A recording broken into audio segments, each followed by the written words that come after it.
सटीक परामर्श में। और देखिए, आज हम लोग जो बात करने वाले हैं ये ट्रेडमार्क सर्टिफिकेट के बारे में बात करने वाले हैं कि आप लोग भी अपने ब्रांड का इस तरीके से ट्रेडमार्क सर्टिफिकेट करवा सकते हैं।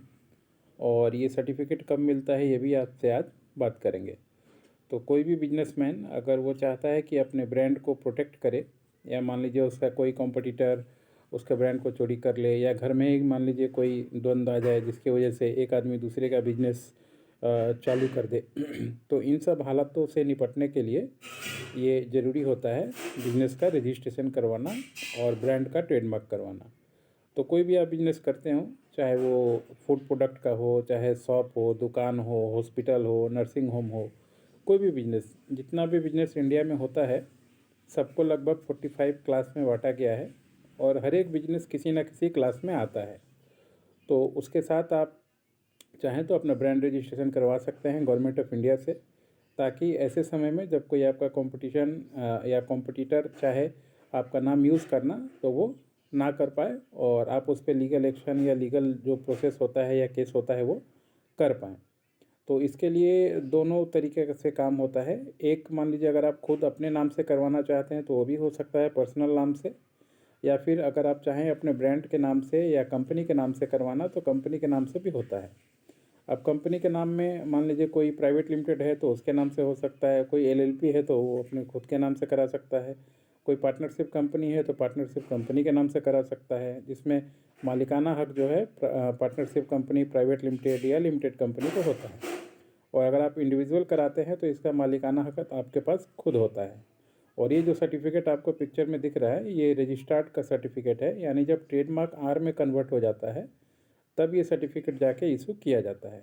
और ऑनलाइन भी निकलता है और बाई सर्च गवर्नमेंट जो है बाई पोस्ट जिसका ब्रांड है, जिसका एड्रेस उसमें दिया हुआ है, उसके एड्रेस पे भी भेजती है। अब इसमें देखिए ट्रेडमार्क नंबर मिलता है, रजिस्ट्रेशन नंबर मिलता है, कौन सा क्लास है में रजिस्ट्रेशन करवाया है वो मिलता है, कौन सा ब्रांड रजिस्ट्रेशन करवाया है वो डिटेल रहता है, कब तक ये वैलिड है ये डिटेल रहता है। लगभग 10 साल के लिए वैलिड होता है अभी तक जो सरकार का नियम है। 10 साल के बाद उसको फिर से रिन्यू कराना पड़ता है। तो उस समय आप चाहें तो ऐसा R2R में करा सकते हैं जिसमें फ़ीस ज़्यादा देना पड़ता है, या फिर से TM में जाके करा सकते हैं। तो TM में बहुत कम आदमी जाता है, R2R ज़्यादा जाता है।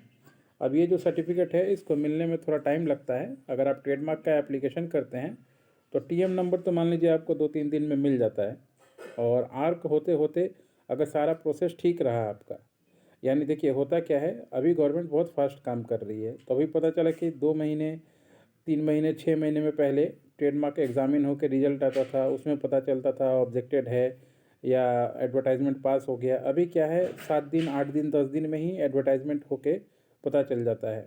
बहुत बार होता क्या है कि मान लीजिए आपने सर्च किया, आपका नाम नहीं आया, मगर गवर्नमेंट ने उसमें भी ऑब्जेक्शन लगा के भेज दिया। तो वो किसी के हाथ में नहीं है ऑब्जेक्शन लगाना, गवर्नमेंट के रूल है, गवर्नमेंट अपने नियम के अनुसार करती है। तो उसमें फिर ऑब्जेक्शन फाइलिंग करना पड़ता है। अगर उससे भी सेटिस्फाइड ना हो तो फिर एग्जामिनेशन करना पड़ता है, और अगर एग्जामिनेशन में भी ना हो तो फिर हेयरिंग करना पड़ता है। अगर हेयरिंग में भी ना हो तो या तो फिर रिजेक्ट होगा या फिर एक्सेप्ट होगा। हेयरिंग में लास्ट में जाके यही होता है, तो टाइम लगता है। अगर किसी से केस चल गया तो और भी ज़्यादा टाइम लगता है। तो अगर सारा प्रोसेस ठीक रहा तो मिनिमम आपको 1 से 1.5 साल के अंदर लगभग ये सर्टिफिकेट मिल जाता है। अगर केस हो गया या आपका हेयरिंग आ गया, ये सब चीज़ हो गया तो समझिए और 5-6 महीना डिले ही हो जाता है। असल में होता क्या है, ट्रेडमार्क के मामले में लोग थोड़ा जो कंसल्टेंट हैं वो क्या करते हैं, या पब्लिक भी नहीं समझती है, पब्लिक भी चाहती है हमने पैसा दे दिया, हमारा तुरंत सर्टिफिकेट दे दीजिए। तो तुरंत सर्टिफिकेट तो मान लीजिए कोई भी अटॉर्नी है, हम लोग अटॉर्नी हैं, या आप किसी से भी एप्लीकेशन करवाइएगा या आप भी मान लीजिए एप्लीकेशन कीजिएगा तो प्रोसेस तो सेम है। ऑब्जेक्शन आएगा तो वो मेरे में भी आ सकता है, अटॉर्नी को भी भरना पड़ता है, और जो पार्टी है उसके लिए भी ऑब्जेक्शन आ सकता है। तो ऐसा नहीं है कि कोई कंसल्टेंट या जो आदमी है वो जानबूझ के ऑब्जेक्शन लगाता है। गवर्नमेंट लगाती है तो उसका प्रोसेस फॉलो करना पड़ता है और इसमें टाइम लग जाता है। अब पब्लिक को इस सब का उतना नॉलेज है नहीं, उनका कहना है कि पैसा मिला, हमने सरकार को पैसा दिया, आप तुरंत आर दे दीजिए। तो गवर्नमेंट ऐसे काम नहीं करती है। गवर्नमेंट का अपना रूल रेगुलेशन है, टर्म्स कंडीशन है, आपको उसके अनुसार ही काम करना पड़ेगा। अपना नियम आपका वहाँ पे नहीं चलेगा, जो सरकार का नियम है वही आपको मान के काम करना पड़ेगा। तो आशा करता हूँ कि ये सर्टिफिकेट कब मिलता है ये हमने बता दिया, पूरा प्रोसेस भी बता दिया। अगर आप ट्रेडमार्क का काम करवाना चाहते हैं, प्रोसेस करवाना चाहते हैं, तो पूरे इंडिया में हम लोग ये सर्टिफिकेशन करवाते हैं, रजिस्ट्रेशन करवाते हैं। और जो स्टेप बाय स्टेप है, आपको ये कोई नहीं बोल सकता कि हम रजिस्टर्ड करा के आपको दे देंगे।